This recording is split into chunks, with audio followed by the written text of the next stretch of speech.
Well, welcome back DIYers. In today's video, I'm going to show you how we're going to level our pool. This is our third year doing this, so I'm going to tell you a couple things that we've learned over the past few years, making this happen, making it a little bit easier. So let's go ahead and dive in. Alright, so the first thing you want to make sure you do is go ahead and start cleaning off everything in your area. Again, we got all the large sticks and everything out, and like I mentioned, this is our third year doing this, so I have two other videos on when we first started and then also our second year as well. I'll put both of those linked in the description, so if you have other questions you can watch those and they might be helpful. But again, you want to get all of the larger items out of your area. And then right here, what I'm doing is digging out the higher side already. I know from last year this was our little bit higher side, and so I went ahead and got most of the excess dirt and the dirt that was kind of just loose over here, and I knew it's going to be lower on the bottom side, so we went ahead and moved some of this just to make it prep and get it ready for when we start doing the small levels.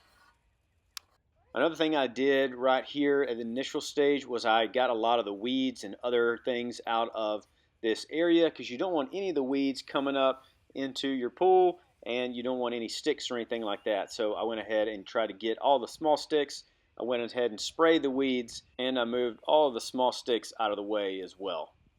As you can also see, had a little help this morning as well. They're super excited about getting their pool ready, so they know any little help that they can do is definitely going to be helpful for the pool itself.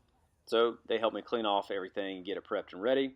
The next thing I went ahead and did is actually measured out the pool. And so what you're going to do is measure the entire length of your pool, and then what I'm doing is trying to find the middle, because this is where I'm actually going to put my stake and use our board that goes around in a minute.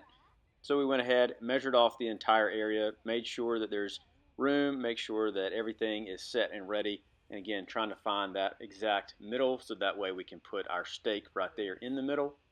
Then once we find the exact middle of our area right here, I went ahead and made a little mark so that way I'll know exactly where this spot is, and I can go ahead and grab our tool. This is just a 2x4 with a stake driven through it, and again, this has worked really well for us because this is the exact size of our pool, so it works out really well. I just took a regular 2x4, drove a stake through it, and all I have to do is just put this right in the middle of the pool. Once I do that, then I'm able to actually just walk this around, and I'll show you exactly how I do it and get it as level as I'm able to without any super precision tools.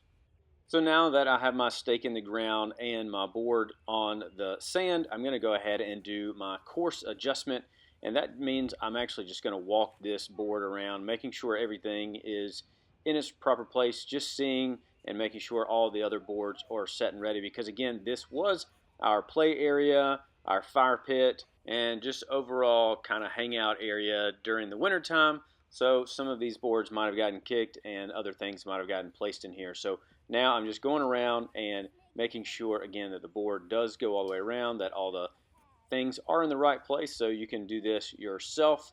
I do recommend, if this is your first time, you probably need to go ahead and use a level at first. You want to make sure that everything is level-ish, and if it's not, then this is where you can begin digging and actually adding in sand. But again, I'll show you how I do this for year 3 here in just a moment. So after I made sure that my board would spin all the way around and everything is adjusted, I went ahead and got my 4-foot level here. I'm just making sure that this board is as level as it can be, and that it again is going to be a pretty good measurement here for this. This is something you will want to check as you do this all throughout your time here. So this was a good way, again, for me to make sure that everything is set and ready, so that once I start spinning this, it will be able to get knocked out here pretty quick. Then once I made sure that this board was pretty level, just wanted to go ahead and make sure the stake is all the way in. That way it's going to stay nice and tight, and it's not going to be popping out as I go ahead and go around this area. So the next thing I did was went ahead and attached a string to my board and just began walking around this area. And like I mentioned earlier, this is pretty level already. Again, I have dug out some of the loose sand in one of the higher spots just because this is year 3, so I know pretty much where this is going to go. So I know some of the areas, again, there's going to be high and some that are going to be low, so I went ahead and put some more sand where it's going to be low. But I just wanted to start walking this around, trying to get it kind of going right, and just seeing again where everything is going to be, how I need to adjust this, and where I might need to add or take sand away. So after a couple minutes, I went ahead and added some weight to the board. And again, what this helps the board do is just stay level and flat all the way around. Helps it not bounce or any kind of thing like that. But I just added some weight. All it is just a concrete block here. So that way it's going to make sure that it stays down. You can see it kind of dig in the dirt, making sure that it's going to make everything really flat. Another thing I did learn after doing this for a few years is that it is a lot better to go ahead and dig out certain areas. Yes, I did add a ton of sand to get this thing started, but I have noticed that it's a lot better if you can actually dig out certain areas instead of just adding more sand, because you will want this sand to be compact. So again, the larger and higher areas in your pool, you want to just dig those out instead of just adding more sand to the lower areas. What I do now is actually dig out the higher areas and throw the excess dirt into the lower areas so that it can smoother out. That's what I do recommend while you're doing this right here. If you start hitting a lot of high areas, just take those high sand areas and just go ahead and throw it, either throw it off or throw it into the lower ones itself. Here is a close-up of the board itself in case you wanted to see just kind of the setup there so you can see a little bit more detail. And then, like I mentioned, just got back to spinning. Again, you're just going to continually go around and around and around. I would also make sure that you take out your level every now and then and just make sure that the board is level and make sure that different areas are level as well. This will, again, just help you in the long run, making sure that everything is nice and neat. Then, like I mentioned, every few laps I would stop and actually move this dirt around, making sure that all the areas would be smoothed out. So again, you can see it kind of does pile up in certain areas, and I will just, again, take it out, smooth it out, make sure that everything is nice and neat, and then just go back to spinning.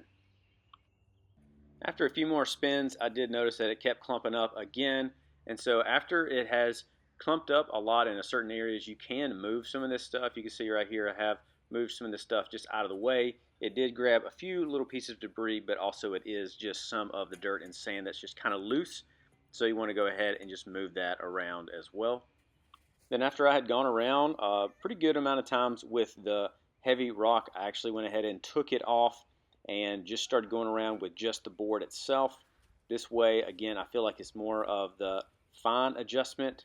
The larger rock is more of the coarse adjustment, and again, is going to move a lot of the sand and other things on there. But then once you've got it pretty level, you want to just go ahead and do some more options here with this, just the board itself, because this is going to be your more fine adjustment. Again, it is just kind of going along the edge right here, and you can see it's more of just the top thin layer that again is on your area. You want to get this as level as you can. It's not going to be extremely perfect, but you want to get it as level as possible, because the more level you have it now, the better it's going to be later in the summer as your kids play on it, as it rains, as other things kind of just happen on your pool. So you want to get it as level as you possibly can, and this is, again, just the next best step. So I walked over it a few more times with just the board, and you can see right here that it is pretty level. I have gone over this for a good 30 minutes, so it's looking pretty level. And then the next thing you want to do is, if you are prepping for a pool, is you want to make sure you have some barrier between the ground and your pool. I'm actually using an old tarp. You can use cardboard, and I'll show you how to do that as well. But I'm using an old tarp, again, getting some of my workers here that are waiting for the pool ready to get out and help me as well. So you're going to just try to put your tarp on here the best you can. Again, I know this tarp is a square or rectangle. Trying to put it onto a circle is a little difficult, but this is something you can do. And again, I'll show you what to do in the corners. So once you get it on there the best you can, you want to try to cover up the most area with the tarp. You can take some cardboard pieces right here and stick them on the corners, or stick them on places and areas that actually didn't get the tarp on it. But overall, that is pretty much how we do this. And again, this is year 3. I kind of wanted to add as much stuff as I could just to tell you all the details of how we have done it in the past. And it's worked pretty well. It lasts all throughout the summer, and then we will break this down again in the fall. But it's worked really well for us. If this video was helpful, you can let me know that. You can leave a like and subscribe, and let me know all your questions and comments down in the comment section. I'd love to help you out. But be sure to check out these other 2 videos here for some more detailed information on how to level your pool.